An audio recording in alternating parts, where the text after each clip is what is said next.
Lieutenant-colonel X avec Jacques Léger, mission et méthode technique spéciale des services secrets au XXIe siècle, contre-espionnage, sécurité intérieure, manipulation, guerre de l'information, révélation d'un cadre des services secrets. Sommaire, avant-propos, introduction, rôle connu et méconnu des services secrets, les missions du XXIe siècle, sources humaines, organisation, hiérarchie des services secrets et de leur réseau, de la source inconsciente au cadre des services secrets, la vie de l'employé des services secrets, la vie de l'agent clandestin, profil des recrues, l'avocat, le psychiatre, pilier des services secrets modernes, méthode de surveillance, méthode de recrutement et de formation, le contrôle des sources et des correspondants et leur manipulation, la manipulation des individus, les méthodes modernes d'élimination des individus, l'élimination sociale, l'élimination physique, du contre-espionnage à l'intelligence domestique, influence, la manipulation des groupes d'individus, influence et contre-influence. Ça veut dire propagande blanche et propagande noire, de l'usage et de la surveillance de la culture, de l'usage et de la surveillance des médias de masse, de l'usage et de la surveillance de l'Internet. Conclusion, service secret, monde sans loi. La dernière fois, je vous ai lu l'avocat, le psychiatre, pilier des services secrets modernes. Je vous ai lu les manipulations des sources et correspondants, contrôle des sources correspondants et leur manipulation, la manipulation des individus, méthode moderne d'élimination sociale, où ça parle de harcèlement organisé, élimination sociale qui comprend l'harcèlement, le sabotage, on te coupe tes moyens de vivre, on sabote ta carrière, etc. L'élimination sociale, il parle des armes bactériologiques, d'autres armes, des poisons. Il parle aussi de l'utilisation des indices aussi pour pousser une cible au suicide ou à la violence. Cette fois, je vais vous lire le dernier chapitre. Conclusion. Service secret, monde sans loi. Service secret, monde sans loi. Les non-initiés est certainement surpris de ce que ce livre lui a appris, voire il demeura sceptique, ce qui est aisément compréhensible. Cela tient essentiellement au fait que les mots service secret et agent secret sont populairement et à tort pris comme des synonymes de service d'espionnage et espion. Nous l'avons vu dans l'introduction de ce livre, puis nous l'avons compris à la lecture des chapitres suivants. La mission d'espionnage à l'étranger strictement parlant, à laquelle il faut tout de même ajouter l'influence, la propagande, le sabotage divers, n'est qu'une partie de la mission des services secrets. La définition des services secrets proposée par Wikipédia est assez juste du point de vue d'un professionnel de cette activité. C'est un service secret et caractérisé par le secret, notamment le secret d'État, qui entoure son organisation, ses activités, voire la nature de ses activités. Cette expression neutre est employée pour des organisations dont le secret ou la nature controversée des activités rend difficile d'autres désignations plus précises. Service de renseignement, police secrète, police politique. De nombreux États ont fait usage des sociétés secrètes dans leurs services secrets. Service secret peut aussi être une mauvaise traduction de United States Secret Service, agence des États-Unis chargée de lutter contre la fausse monnaie et de protéger le président. L'auteur de cette définition pouvait difficilement utiliser un autre mot que police pour le rendre aussi clair en aussi peu de mots. Il n'y a rien à redire à ce propos. Cependant, le citoyen ordinaire qui se trouvait subitement plongé dans le monde des services secrets ferait immanquablement remarquer que la perception qu'il a toujours eue de ce qu'est la police s'applique bien mal aux services secrets. Est-il nécessaire de le rappeler? Contrairement à cet agent de l'État que l'on appelle un policier, l'agent secret travaille toujours en marge de la légalité. Et c'est uniquement pour cette raison qu'il est secret, tout comme on doit le rester tout ce qu'il fait. Certes, l'officier de police et le gendarme sont parfois amenés à accomplir des actes que la loi qu'ils sont justement chargés de le faire respecter condamne ordinairement et fermement. Nous l'avons vu, mais ces actes ne sont que ponctuels et beaucoup de policiers n'ont jamais été contraints d'y recourir. On pourrait alors dire que l'agent secret, s'il doit être assimilé à un policier secret, est un ripou dont la malhonnêteté ne profite qu'à l'État, ce qui serait plus exact que policier tout court, excepté que le ripou a encore le droit de faire usage de son statut de policier pour procéder très officiellement à des interpellations, ce que ne peut faire l'agent secret puisqu'il n'a aucune existence officielle légale. Il n'y a guère que la franche dictature, celle qui n'ont cure d'être présentée comme telle, qui donne à leur agent secret le pouvoir d'interpellation arbitraire dans cet autre cas. Mais ces faits amènent sans doute le lecteur à se demander, avec raison, par quel tour de passe-passe psychologique les employés et agents des services secrets parviennent à concilier l'obligation d'avoir à violer quotidiennement les lois, elles-mêmes largement basées sur les principes moraux les plus élémentaires de toute société, dans une majorité de cas, et la revendication d'une noble mission pour les services d'un pays, c'est-à-dire pour protéger une nation qui les respecte. Point d'interrogation.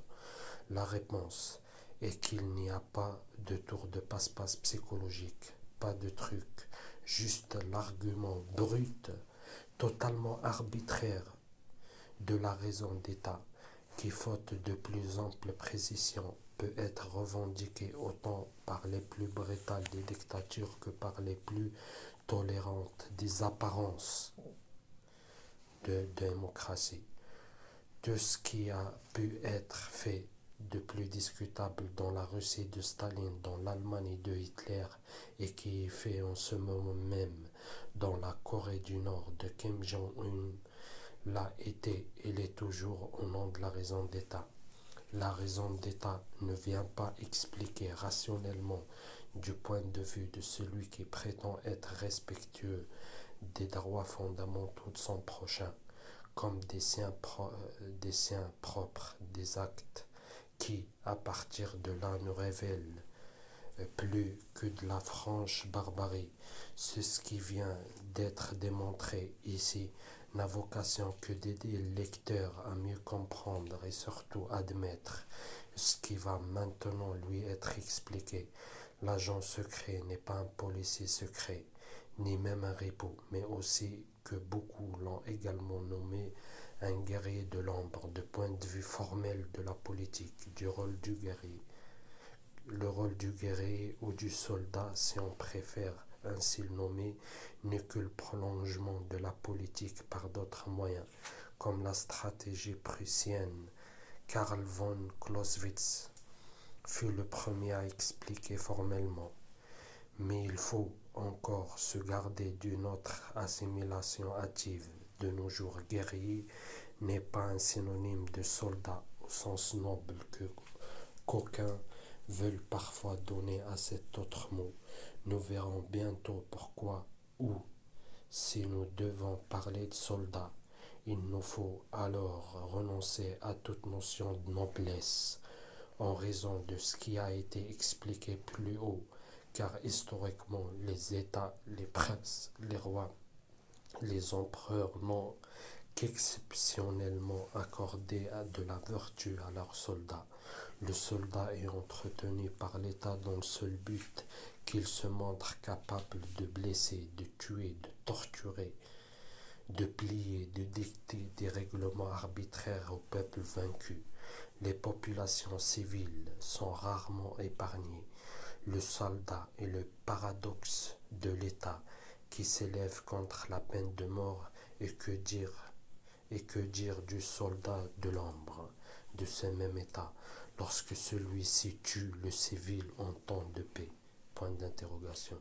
L'agent secret s'affranchit des valeurs morales de la société, non pas parce qu'on lui donne l'ordre de le faire, mais parce qu'il n'a pas été attaché avant son recrutement, tout comme il n'est pas attaché à sa liberté.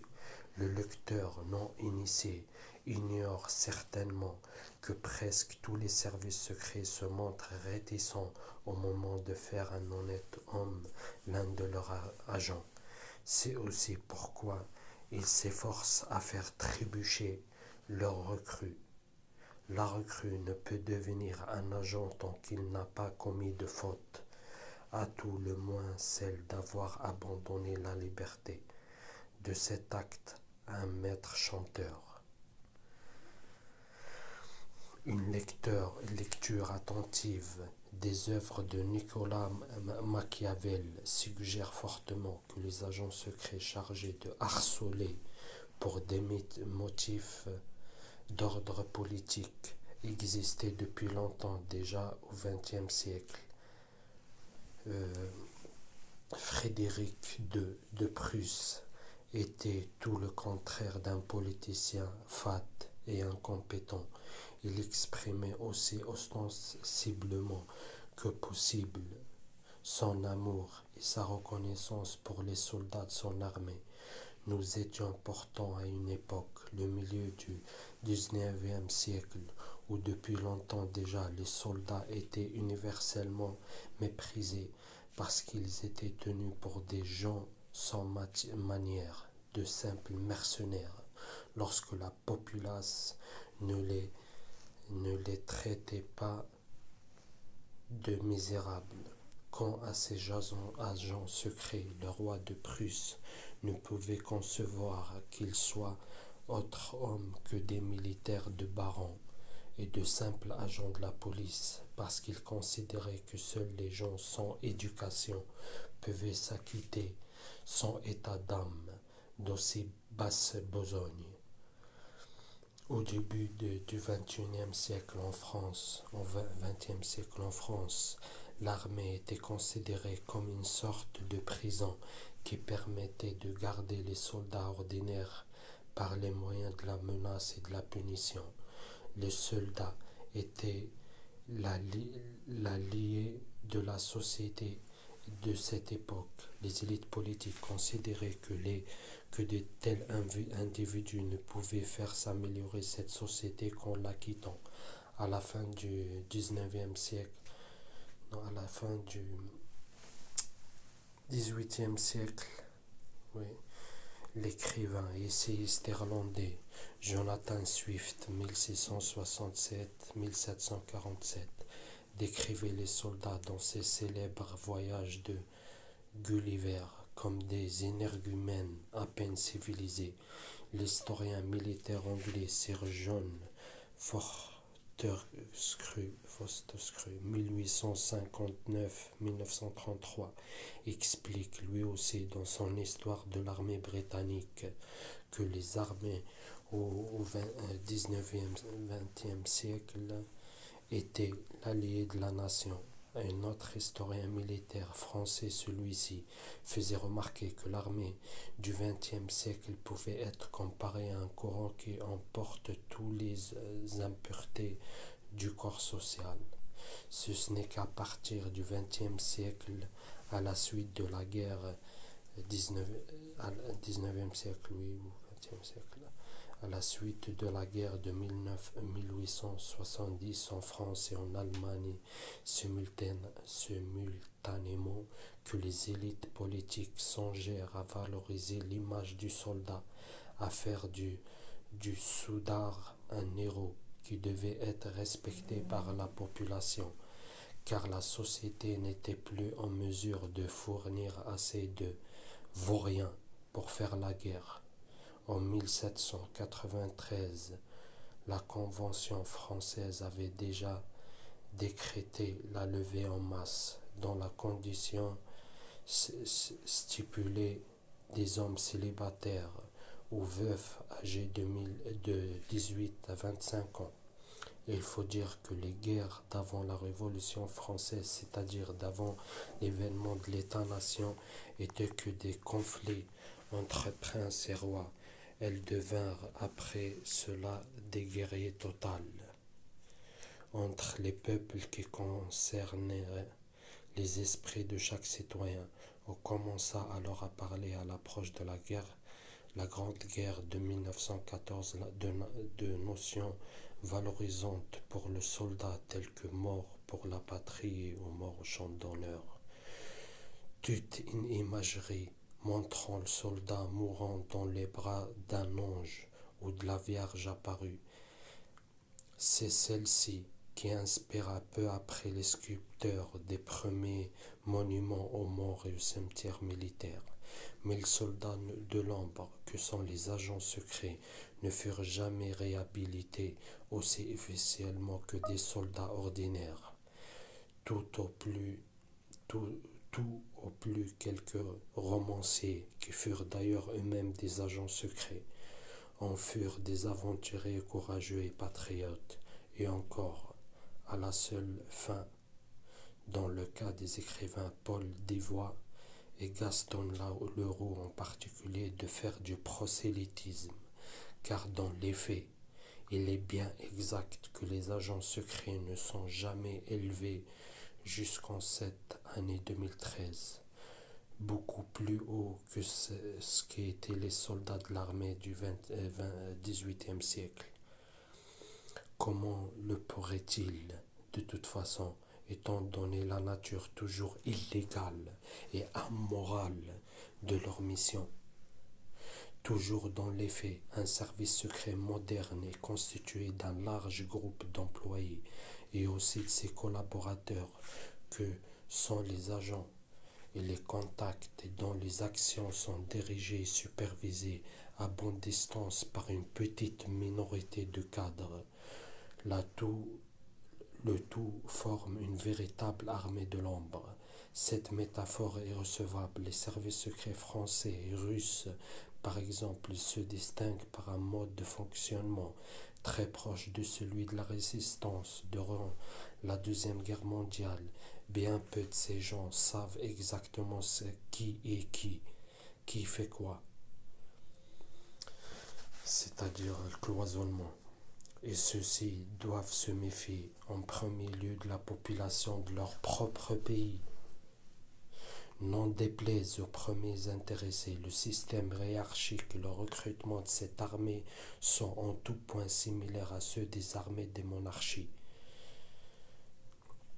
Il s'agit d'une société à seulement deux classes, la noblesse des cadres d'un côté, qui a le privilège de ne pas avoir à effectuer des basses besognes, et la piétaille de l'autre côté, dont un large groupe n'a été recruté que pour s'en charger.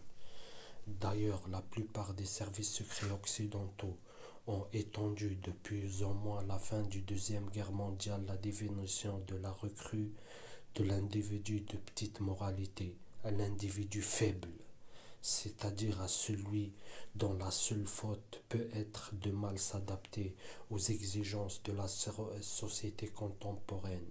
Échec scolaire, universitaire, échec professionnel répété, surdoué, impossible à caser.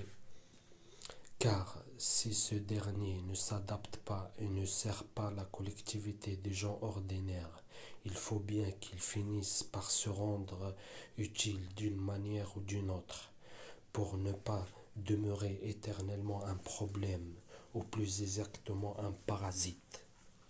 Dans le cas de quelques pays, cet élargissement des conditions de recrutement prend les proportions d'une véritable levée en masse grâce à une étroite association entre l'implication politique ou l'idéologique et l'acte de dénonciation ou d'espionnage gratuit et spontané pour un service secret qui ne veut même plus s'identifier comme tel. Le lecteur qui a un peu de mal à comprendre ces dernières descriptions est invité à s'intéresser à Comintern soviétique, une organisation qui se présentait comme politique mais qui entretenait des raisons d'agents clandestins qui, sans appartenir au service secret soviétique d'un point de vue formel, se livraient à des actions d'espionnage, de propagande noire, de désinformation, de sabotage, même d'élimination physique. Il était alors extrêmement difficile pour le non-initié d'être en mesure de définir la frontière entre agent du Comintern et un agent des services secrets soviétiques, puisque les deux fonctionnent à peu près de la même manière. À l'étranger en particulier, se consacraient à des tâches et à des missions identiques et servaient les mêmes objectifs. L'agent du Comintern pouvait devenir un agent des services secrets soviétiques, mais cette transition n'était pas vraiment nécessaire puisqu'il ne était que la forme. Remarquablement, les films que l'on peut qualifier de propagande pour les services secrets de quelques pays occidentaux insistent souvent sur la moralité de la recrue et présentent alors cette condition comme un clin d'œil qui semble toujours être adressé au seul initié. Le grand public, lui, ne peut guère y voir qu'un ingrédient de l'action. Voici quelques exemples choisis parmi les plus frappants. Dans les films français Nikita par Luc Besson, sorti en 1990, l'héroïne, une délinquante, une toxicomane à la dérive avant d'être recrutée par les services secrets français. Dans un autre film français titré Secret Défense par Philippe Haïm, sorti en 2008, l'héroïne, encore une femme, ce n'est pas anodin, mais pour d'autres raisons que nous avons évoquées. Une jeune femme étudiante qui se prostituait pour vivre avant d'être recrutée par les mêmes services secrets. Dans le film Spy Game par Tony Scott, sorti en 2001, les héros est un simple soldat tueur de sang-froid avant d'être recruté par la CIA. Dans le film Le Commando de Sa Majesté 1980, les 12 salopards, les canons de Navarone 1961 et quelques autres. On trouve encore des criminels, des gens de petite moralité ou à la dérive qui sont recrutés par les services secrets. Encore une fois, toutes ces récurrences ne sont pas fortuites et d'ailleurs les 3 derniers films cités sont des adaptations cinématographiques romancées de faits qui sont réellement produits. Les séries des James Bond qui sont dans son ensemble a énormément popularisé l'agent secret, n'en a rien fait un modèle de héros vertueux. James Bond tue de sang-froid, il a un cœur d'artichaut qui l'empêche de s'exprimer de l'amour pour qui que ce soit. Il est, en dépit de ce que pourraient suggérer quelques apparences de richesse, un sans domicile fixe, corvéable à merci, tout comme le sont la plupart des héros de bande dessinée contemporains, qui eux non plus ne semblent jamais avoir droit au moindre retour de la part de la société qu'ils protègent. Le lecteur aura peut-être remarqué cette coïncidence. Le personnage de James Bond échappe à la morale de toutes les fictions. Ce fait a été révélé par le professeur Paul Bloom, enseignant que la psychologie et des sciences cognitives à l'université de Yale et co-éditeur de la revue Behavioral and Brain Science. Voyons l'analyse que l'on a faite dans le contexte d'une introduction à la psychologie dont l'université de Yale a fait la promotion dans le monde entier. Il y a une maladie mentale, une forme extrême et particulière du désordre de la personnalité qui se manifeste par la violence, qui est connue sous le nom de désordre de la pédocriminalité. Non, désordre de la personnalité antisociale. Certains l'aperçoivent comme une perversion morale, une perversion narcissique. On la nomme souvent psychopathie. Quelques personnes font une distinction entre psychopathe et sociopathe. Dans le contexte de mon exposé, je ne vais pas le faire. Je vais donc employer le mot psychopathe. Typiquement, les psychopathes sont des hommes. On les définit comme égoïstes, brutaux, impulsifs et comme des personnes qui ne s'attachent pas affectivement. Ils multiplient les aventures sexuelles lorsqu'ils le peuvent. Ils semblent incapables d'aimer, d'être fidèles et loyaux et de prouver les sentiments normaux et ordinaires de paternité familiale et d'affection. Ils se trouvent impliqués dans toutes les sortes de problèmes parce qu'ils s'ennuient très facilement et sont constamment en quête de sensations. Maintenant que vous avez eu une idée de ce genre de personnalité, vous devez vous dire que cela ne suffit peut-être pas à en faire quelqu'un de désagréable que vous n'aimez pas, que vous n'aimeriez surtout pas rencontrer. Vous vous regarderez de vous laisser aller jusqu'à penser qu'un type ayant ces traits de caractère est un psychopathe et à la comparer à Hannibal Lecter. Et pourtant, le plus célèbre des psychopathes, bien sûr, est James Bond. Dans les films où James Bond est incarné par l'acteur Sean Connery, il a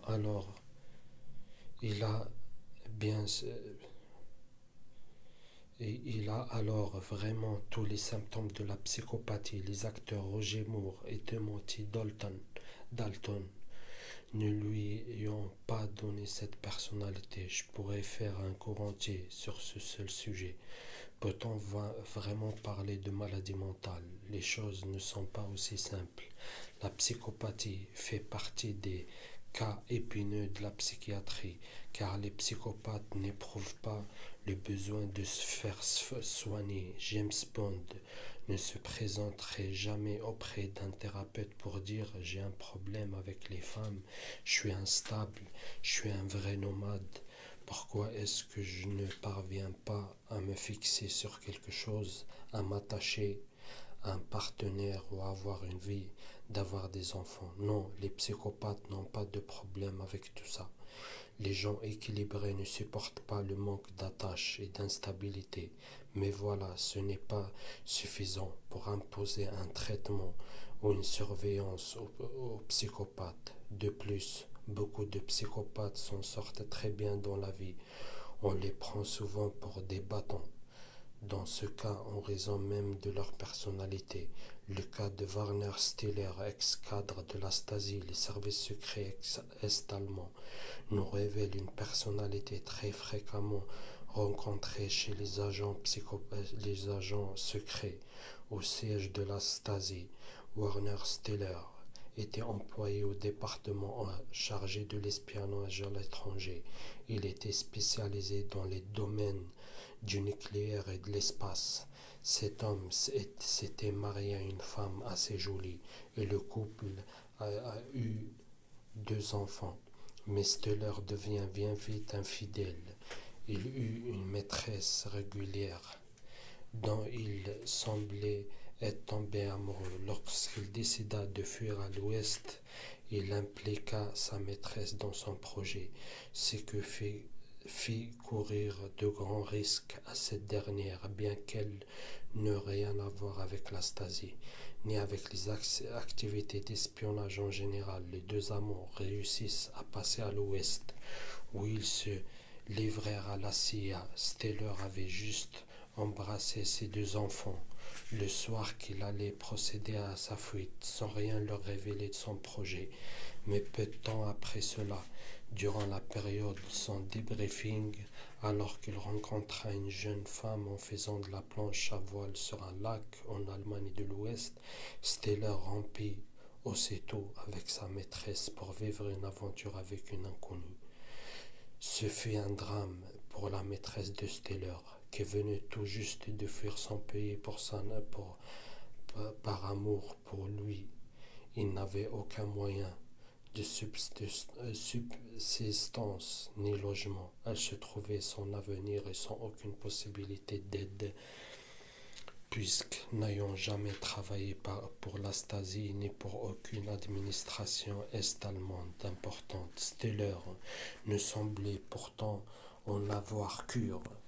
De son point de vue, il était simplement passé à une autre étape de son existence. La CIA ne manqua pas de remarquer ce trait de la personnalité de son transfuge. Elle lui offrit une seconde vie à l'Ouest, dans le cadre de laquelle il fut entendu qu'ils servent divers intérêts fort opposés les uns des autres. Steller, homme sans principes moraux, s'en accommoda sans aucune difficulté. Il sait ainsi qu'il devint un agent double. Steller continua à changer de partenaire amoureux et il ne s'inquiéta jamais de savoir ce que devinrent ses enfants, restés en Allemagne de l'Est.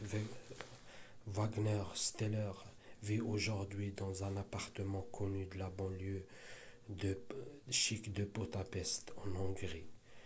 Plus récemment, l'ex-cadre des services secrets français, Maurice Dufraisse, qui publia ses mémoires sous le nom de Pierre Cérami, explique avoir toujours eu la passion de son métier et regrettait de ne plus pouvoir l'exercer, après avoir pourtant admis que bien des tâches dont il a eu s'affranchir étaient non seulement plus que contestables du point de vue de la morale, mais en plus servaient parfois les intérêts personnels de quelques membres peu scrupuleux de l'élite dirigeante de son pays. Un peu plus tard, Dufraisse réitéra, lorsqu'il expliqua à un autre journaliste ce que avait été son travail ordinaire à la DGSE. Nous sommes le KGB français. Puis peu après, j'ai la passion de ce métier. Quelque choquantes et puissantes puissent paraître ces déclarations de Maurice Dufraisse, il n'en reste pas moins que par sa franchise exceptionnellement rencontrée dans le monde des services secrets, à quelques détails d'ordre technique près, cet homme a l'immense mérite d'avoir rapporté quelques-unes de ces vérités sur le quotidien des services secrets que tous les autres ne sont toujours refusés à présenter, à expliquer. Nous devons nous attarder sur une chose très intéressante dans les déclarations de ce cadre des services secrets français. Chaque fois qu'on lui demande d'expliquer pourquoi il a servi les services secrets français durant 25 ans, en dépit d'avoir eu à endurer des situations, une ambiance générale qui clairement lui répugnait, il ne brandit pas l'argument du patriotisme, ni même celui des services de la raison d'État. Il dit avec une extraordinaire franchise qu'il ne laisse aucune place au doute, qu'il était juste passionné par ce qu'il faisait. Mais il y a plus étonnant. Lorsque les bolcheviks prirent le pouvoir en Russie en 1917, ils investirent évidemment les locaux des services secrets du tsar, l'Okhrana. Contre toute attente, ils exécutèrent ni non prisonnières, ni même se congédièrent les employés de ce service d'espionnage, qui avait pourtant été l'un de leurs plus redoutables adversaires en Russie. Les bolcheviks gardèrent tel quel l'Okhrana avec tous ses employés et mirent ces derniers au service du nouveau pouvoir communiste, après avoir simplement changé le nom de ces services secrets pour Tchéka. En effet, il avait bien vite compris que les agents secrets de l'Okhrana n'étaient animés par aucune forme d'engagement politique particulière. Ils faisaient juste un travail pour lequel beaucoup d'entre eux se passionnèrent sincèrement.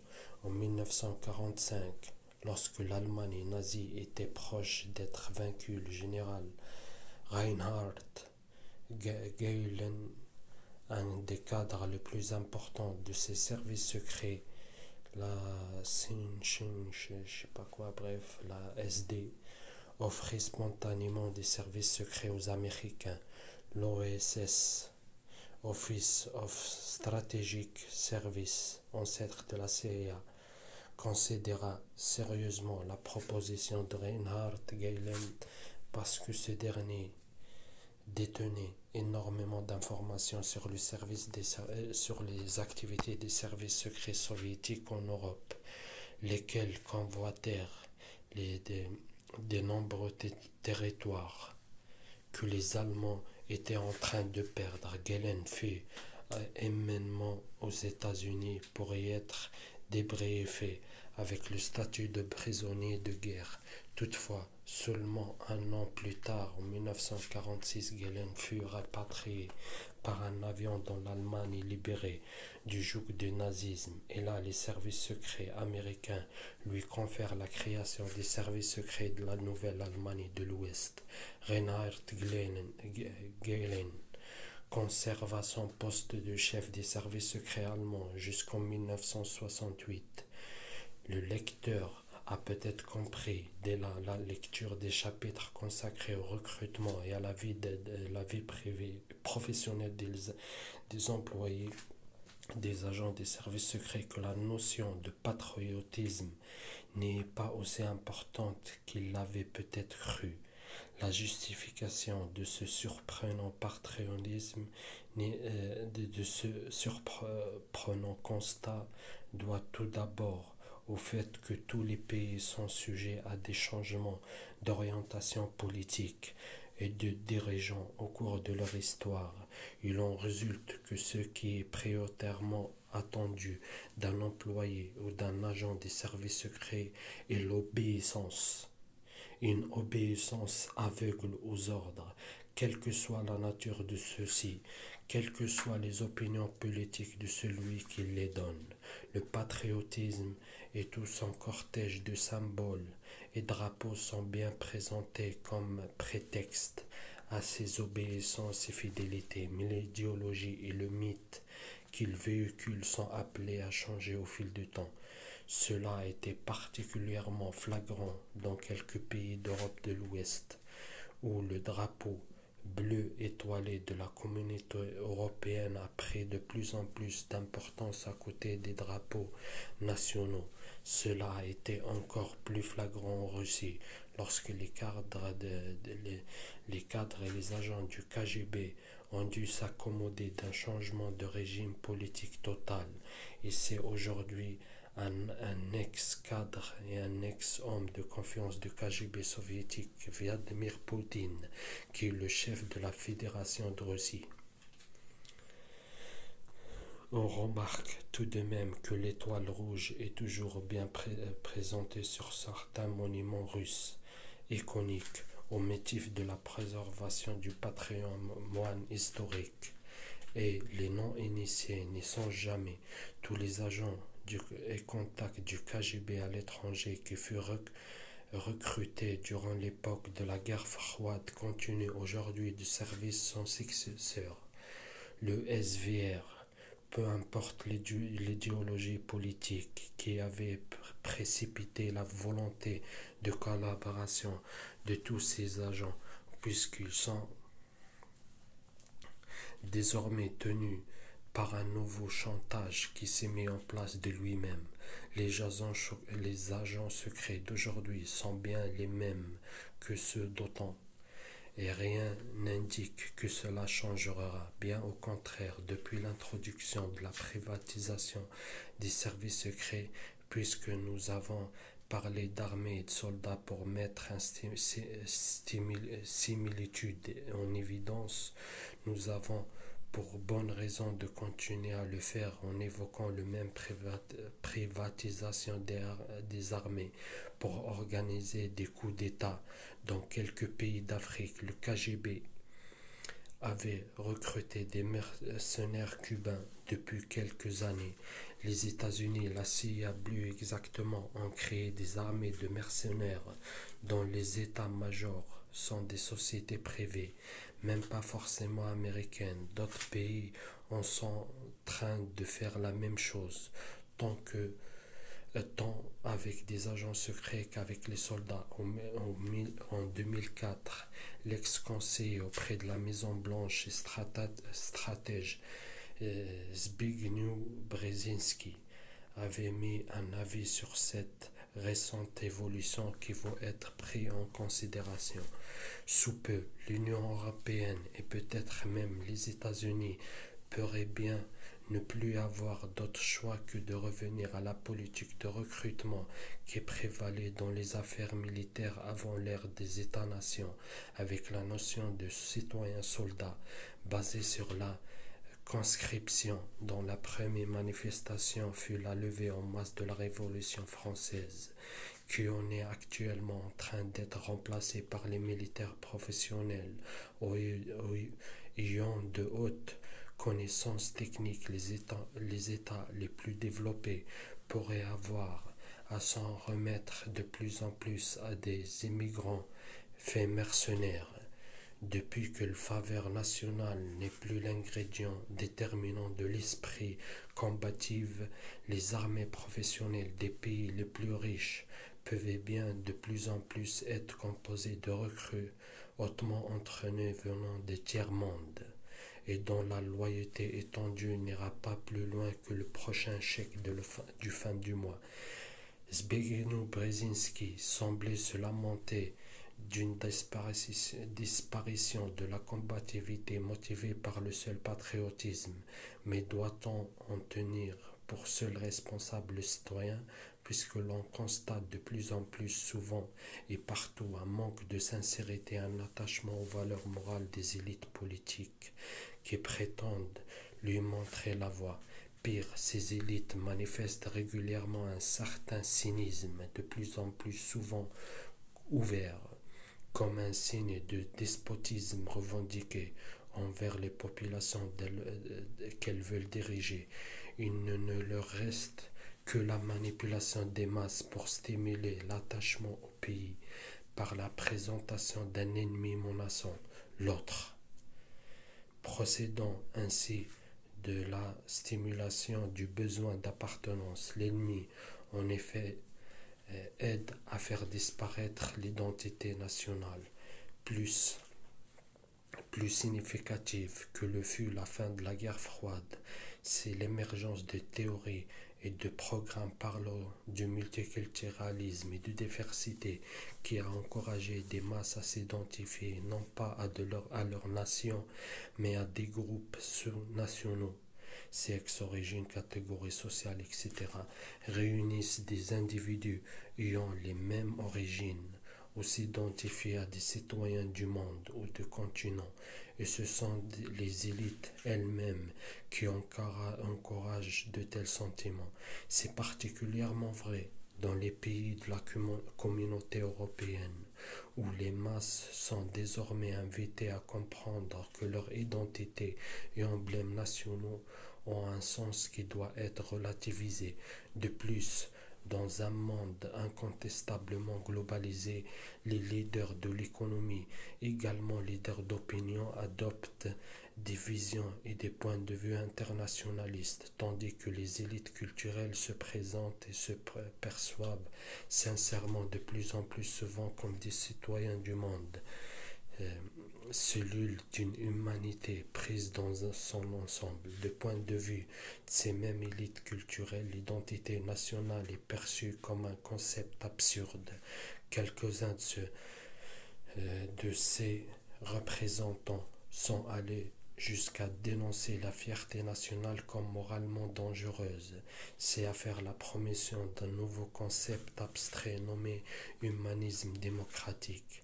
Il s'agit bien indiscutablement d'une action de propagande dont la visée réelle de ceux qui la diffusent ignorent eux-mêmes et la désolation de l'identité nationale de pays devant être conquis par les plus puissants. L'astuce n'est pas nouvelle ni secrète. On peut comprendre comment elle fonctionne sincèrement en relisant un cours sur la subversion, aussi intellectuellement abordable qu'Astérix, la zizanie. Voyons quel est le tableau général des services secrets en 2013 et de la guerre que ceux-ci se livrent par-dessus la tête des populations et plus exactement sous leurs pieds du point de vue des agents secrets. Les États-Unis, généralement présentés comme les pays les plus forts en matière d'espionnage, et surtout en vérité le plus fort aux moyens technologiques, bien que les services secrets de ce pays utilisent exactement les mêmes méthodes que les autres pour manager leurs ressources humaines. Le behaviorisme, initié par le chercheur russe Ivan Pavlov, il se trouve cependant moins habile que leurs concurrents sur cet autre terrain. Cela tient principalement au fait que le discours américain repose sur l'appel à la raison, auquel le cerveau de l'homme est moins sensible à celui de la passion, largement utilisé par les ennemis des États-Unis et de son idéal de liberté et de réussite sociale et individuelle. Aussi, il faut bien le dire, l'image, les valeurs, le mode de vie qui prévalent dans ce pays ont été durant ces dernières années affectés par une évolution de la société et de l'économie à l'échelle mondiale qui se caractérise par un chômage grandissant et un fossé qui se creuse désormais sans cesse entre les revenus les plus faibles et les plus élevés, avec un chômage aux États-Unis qui atteint la barre de 10% au niveau de vie moyen, qui tend à appauvrir et globalement une société qui tend à ressembler de plus en plus à celle d'autres pays où l'intelligence domestique, ça veut dire l'espionnage de la population, a été traditionnellement plus contraignante pour la population. Ce pays tend à séduire de moins en moins les masses éprise de liberté et de bien-être. Il y a d'ailleurs ironiquement une mentalité croissante dans ce pays et au moins ce service secret et de service de l'immigration en particulier qui présente les étrangers migrants attirés par la vision américaine de l'existence comme des simples opportunistes. Cela ne croiserait donc plus eux-mêmes ont la force de l'image qu'ils ont su construire au cours du siècle passé. À ce dernier égard, on voit bien que d'autres pays sont en train de précipiter sur cette place de phare de la société mondiale qui semble se libérer. La Chine en particulier, quelques pays arabes construisent des beaux quartiers avec des hauts tours de verre et d'acier et de nombreuses offrent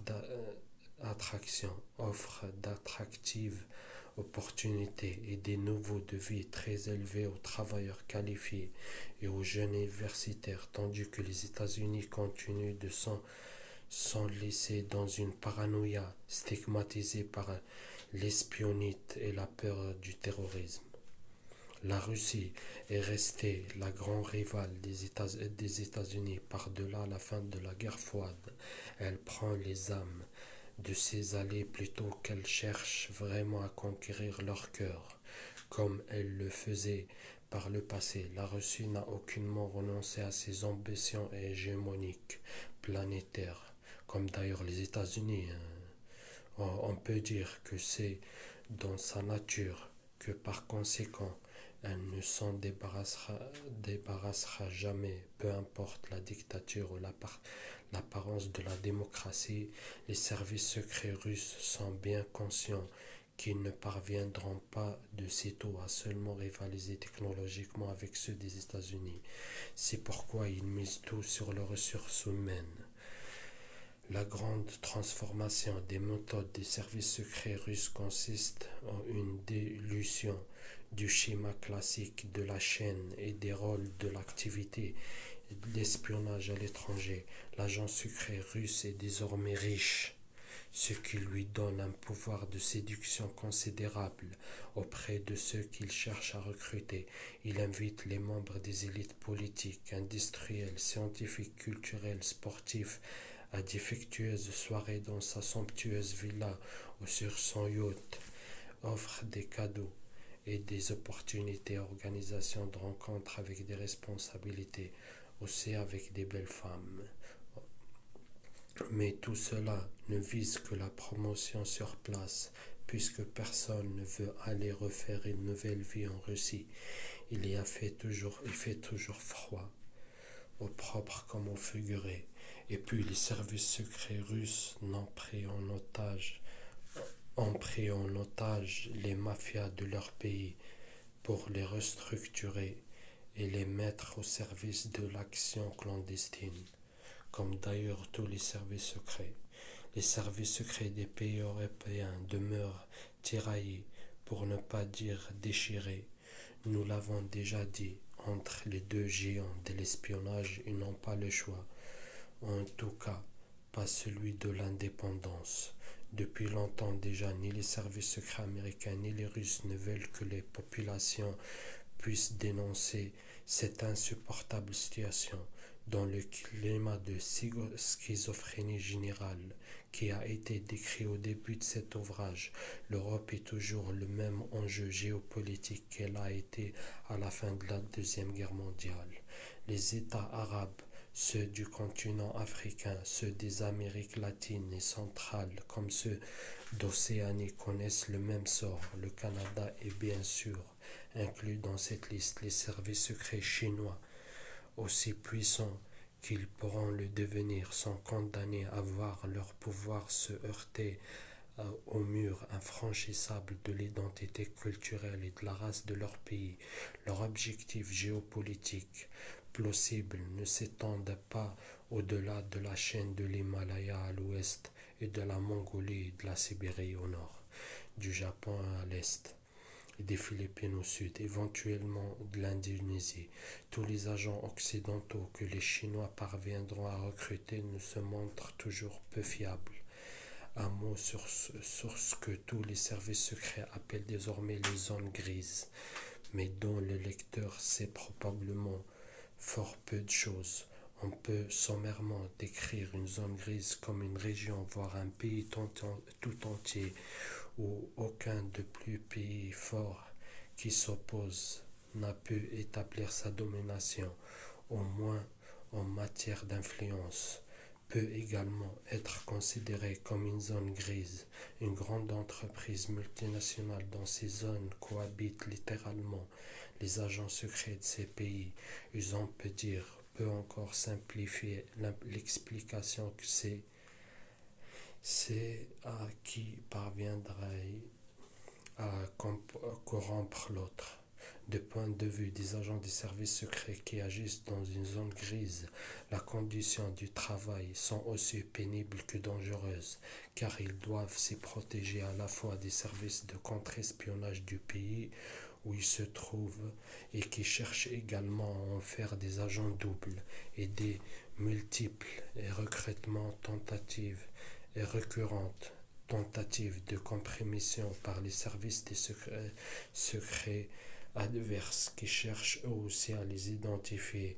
Il en résulte que les zones grises sont les endroits où l'on rencontre une forte concentration d'agents doubles, même d'agents triples. Du point de vue des cadres du contre-espionnage et de ceux du contre-espionnage offensif en particulier, les zones grises sont la source de véritables casse-têtes où il peut être extrêmement difficile de déterminer qui est au service de qui. Rares sont les agents qui sortent indemnes d'un séjour de plusieurs années dans une zone grise. Beaucoup meurent prématurément de maladies diverses sur place ou peu après être revenus dans leur pays. Les plus chanceux finissent leur existence dans une grande précarité. De point de vue des autorités de ces régions et pays, être une zone grise est vécu comme un enfer. Les fonctionnaires, les élus, ils sont fréquemment corrompus ou doivent constamment anticiper les tentatives de compromission qui se présentent sous les apparences les plus innocentes.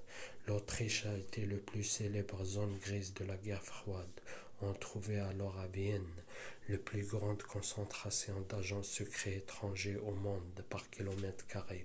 Aujourd'hui, non, aujourd'hui, n'en déplaise aux Canadiens, on peut dire que la province de Québec est le nouveau détenteur de ce record. On trouve ensuite pêle-mêle l'État américain de la Louisiane et les îles Caraïbes, en particulier Haïti, Saint-Barthélemy, Saint-Martin et les îles Caïmans, le Liban, la plupart des anciennes républiques de pacte de Varsovie, Estonie, Lituanie, les pays de l'ex-Yougoslavie en particulier, sont actuellement menacés par la maladie de la zone grise. La Suisse normande, Londres, capitale de l'Angleterre, l'État de la Floride, celui de la Californie, aux États-Unis, en Hollande en particulier, quelques petits pays de la péninsule arabique. Mention spéciale pour les immeubles du bureau de l'ONU, plus particulièrement l'UNESCO, depuis sa création, où il y a probablement plus d'espions, de contacts, d'informateurs divers que d'employés ordinaires. Même remarque pour l'OCDE. Il n'est pas possible de nommer les entreprises multinationales contaminées par le multiple conflit d'intérêts sans porter atteinte à leur image et réputation. C'est pourquoi le lecteur devra se fier aux indices suivants pour tenter de les reconnaître. Les dirigeants de multiples nationalités, des recrutements d'employés, de cadres de toutes les nationalités, y compris de ressortissants de pays connus pour leur fort antagonisme, les pouvoirs exécutifs de tous les infortunés acteurs qui ont été nommés dans ce dernier chapitre ont de plus en plus de mal à justifier ce que leur population perçoivent, de plus en plus elles aussi, comme d'inexplicables égarements, dirigeants et gouvernements de gauche prenant les politiques de droite et l'exact inverse. Il existe des pays dans lesquels le pouvoir politique exerce naturellement et démocratiquement un grand pouvoir sur les services secrets, puisque ceux-ci sont en principe et par décret constitutionnel un service secret administratif placé sous l'autorité du gouvernement et le plus souvent sous les ordres directs et exclusifs du chef de l'État. Il existe des pays dans lesquels les services secrets sont progressivement devenus le pouvoir central, jamais officiellement bien sûr. Il existe des pays dans lesquels c'est l'armée qui exerce le pouvoir exécutif, parfois officiellement, parfois non. Un leader de façade est présenté à la population dans ce dernier cas. Dans les deux cas, l'armée exerce toujours plus facilement son pouvoir sur les services secrets que les civils élus par le peuple et qui n'ont aucune connaissance de certaines réalités de la politique et de l'économie et ne pourraient jamais le faire. Il existe enfin des pays qui sont non officiellement, mais bien réellement clandestinement, conviendraient donc mieux, dirigés par d'autres et plus puissants, auquel cas les services secrets de ceux-ci ne sont guère que des extensions officielles de ceux du pays maître. L'histoire a apporté la connaissance du grand public des exemples, dans ce cas en Pologne, l'Allemagne de l'Est, en Hongrie, Tchécoslovaquie, etc. Tout pays dirigé par l'Union soviétique jusqu'en 1989-1991 dans le cadre du pacte de Varsovie. Dans de nombreux pays démocratiques,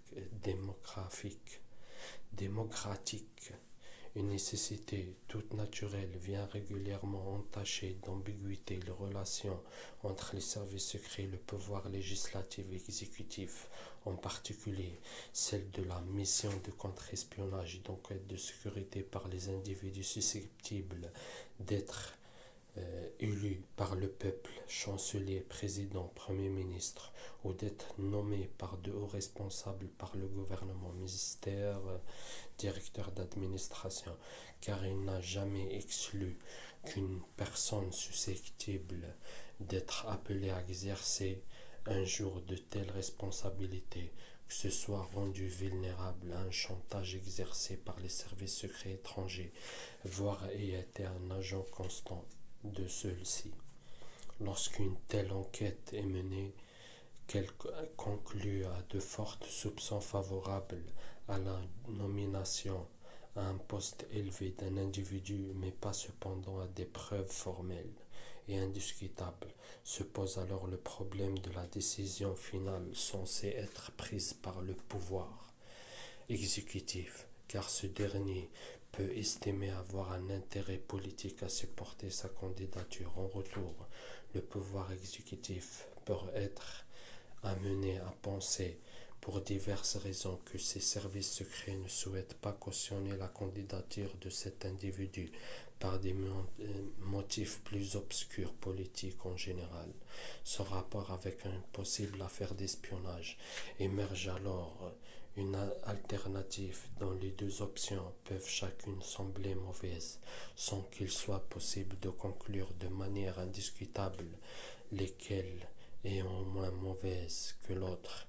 Dans un tel cas, les services secrets peuvent choisir, au nom de la défense de l'intérêt national, de prendre une initiative que ne serait jamais validée par le pouvoir exécutif. C'est à la suite d'incidents de ce genre que les services secrets prennent officieusement le pouvoir dans un pays. À titre d'exemple récent assez représentatif de ce cas, il est arrivé dans un pays de l'Asie du Sud et que l'armée, et donc les services secrets dans ce cas précis, outrepassent ses pouvoirs pour démettre un premier ministre de ses fonctions pour en nommer un autre dans son choix, par chance.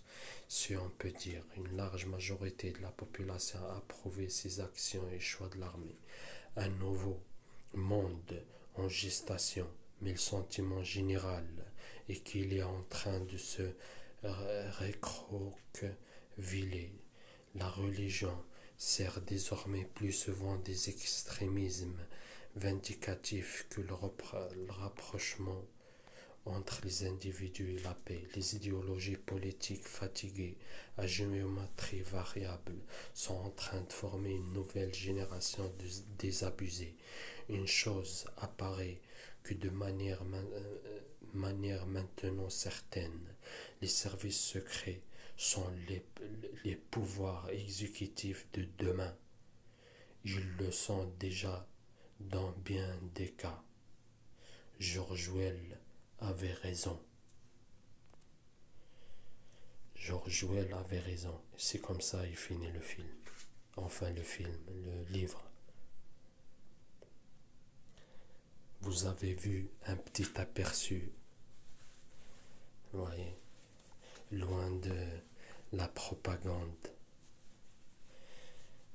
Vous avez dans ce livre-là un petit aperçu des services secrets modernes et que c'est des gens sans foi ni loi. Ils se divisent en deux parties. Les cadres, là, voyez, et le reste, c'est des psychopathes, des gens sans valeur, sans honneur, sans prêts à tout. Ils appliquent les ordres sans morale, sans rien. Et on voit que de plus en plus les services secrets, que ce soit dans les pays dictatoriaux ou d'apparence démocratique, c'est eux qui ont le pouvoir. Regardez, je vous relis encore la dernière phrase. Une chose apparaît de manière maintenant certaine. Les services secrets sont les pouvoirs exécutifs de demain. Ils le sont déjà dans bien des cas. George Well avait raison.